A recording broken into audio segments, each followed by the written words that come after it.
back to the Dr. Jonette channel, and today we are making sourdough discard herb dumplings. You can use these dumplings in stew, in soup, or there's so many uses for them. I hate wasting ingredients and I love making sourdough. So when I make my sourdough, I feed my sourdough starter. I have discard, and I'm always looking for a new way to use up my discard, and this is one of my favorite ways to use up sourdough discard. If you don't make sourdough, don't have sourdough discard, you could use buttermilk instead. Go to my website at growwithdrjonette.com, and I have the alternative for sourdough discard there on my recipe for sourdough discard herbed dumplings. So let's get cooking.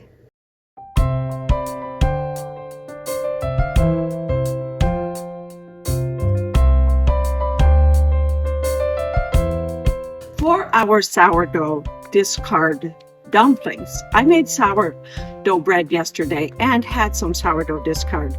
So I set some aside, about a half a cup, and we are going to be using it in our sourdough discard dumplings.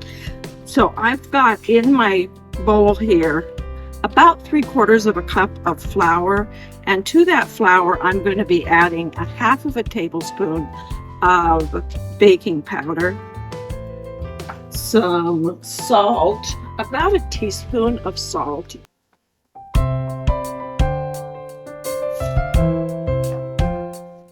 some herbs de Provence, about a teaspoon. Many dumpling recipes call for an egg. Instead of an egg, since this is vegan, you could use just eggs, or today I'm using a flax egg. Flax eggs are flax seeds, 1 tablespoon of flax seeds mixed with 3 tablespoons of water. Let it set about 5 minutes. This has been setting probably about 10-15 minutes, and then you can add it to your recipe. You could also use chia. The flaxseed adds a little dark seed to whatever you're making. So if you don't like that dark seeds in whatever you're making, go ahead and use white chia. It works just as well, and you don't get, it still has a little bit of dark seeds in it, but not as much as your flax seeds. So I've added my herb de Provence, my salt, and now I'm going to mix in 2 tablespoons of vegan butter that I've chopped up. You want to just cut that butter into your flour, kind of like if you were making a biscuit or a pie crust. And then after you get that butter all cut in, go ahead and you're going to add your flax egg and your sourdough discard, which will be the liquid for your dumplings. If I have more flour, a lot of times I'll just use a food processor and pulse it a few times to cut the butter in, but it's such a small amount that I'm just cutting it in by hand. This is going to make probably about a dozen dumplings. If you want more dumplings, just double the recipe for, more dumplings. And that looks pretty good. I'm going to go ahead and add my sourdough discard.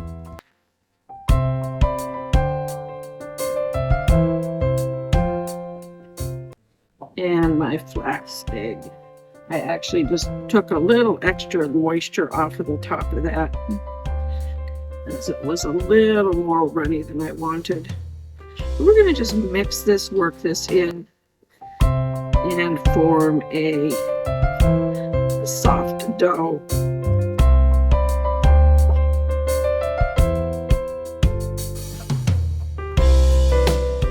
I think I need the rest of that moisture liquid here, so I'm going to add that in. It's easy to add in a little extra moisture. It's sometimes hard to take it out, but you could always add a little extra flour as well. These are a little on the dry side. You want to try to not over mix them. Even add a little extra water to it. We'll see. What I'm going to do now is I'm going to just take a tablespoon and we're going to make the dumplings, and then I'm going to put them in the fridge and let them rest. That looks much better. What I usually do is I take about a tablespoon of cookie scoop and just roll the dumplings into balls with my hands.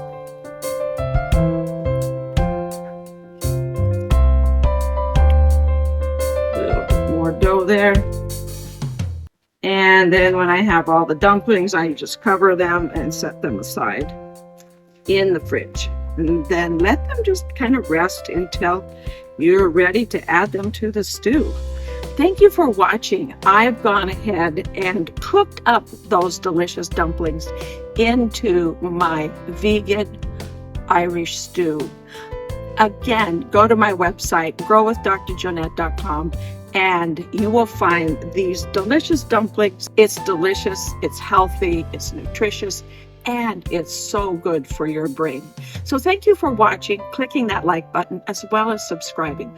Also for going to my website and not only checking out this recipe, making it, enjoying it, and sharing it, but also all of the other great information that is there on longevity, on brain health, on how you can live your healthiest, best years ever. See you next time on the Dr. Jonette channel.